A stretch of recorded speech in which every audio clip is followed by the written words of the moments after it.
let's say we have y equals 3x plus 1 squared. So this is the exact same function that we were looking at in the last video if you saw it, and we called it a composite of two functions.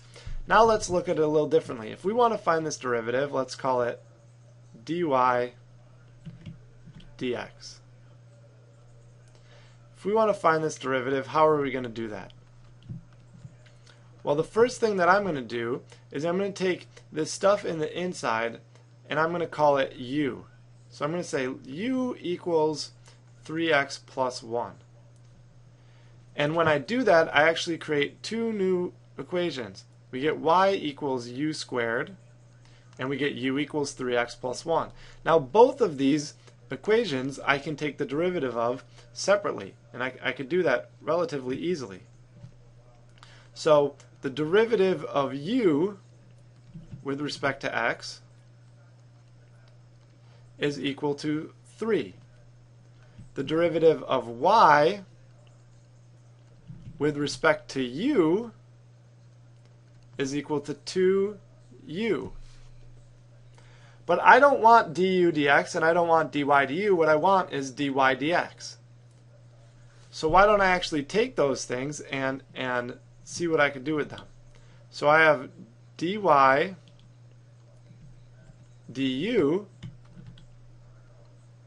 What if I multiply by du dx? Well, doesn't it look like the du's should cancel and we just get dy dx? And even though I have to warn you, the reasoning there is actually incorrect. That is what happens. The dy du times du dx is equal to dy dx. And dy dx, well, hey, that's what we wanted to find. That is the derivative. So why don't we just do this multiplication? So let me show you.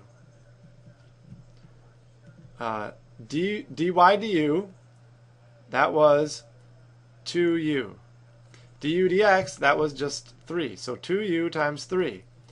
Well, again, we started in x's. We don't want to end in u's. So it'd be easy enough to just write what u is. So this will become 2 times u, 3x plus 1, that's what u was, times 3.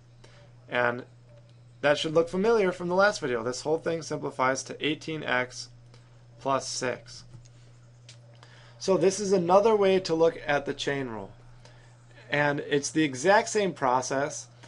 It's the exact same reasoning that we did in the last video. It's just different notation. In this video, we made a substitution. In the last video, we looked at this as being its own function. It's really the same thing going on. Okay, so again, I just want to remind you that the chain rule, when you actually use it, you can think of it as the derivative of the outside, repeat the inside. So here, maybe it's best if we look down here. We took the derivative of the outside, that was the power rule, the 2 coming down, repeated the inside, 3x plus 1 stayed the same, multiplied by the derivative of the inside, that's just 3. Okay, so hopefully the chain rule will start to become really easy for you. We'll do examples in the next video. See you then.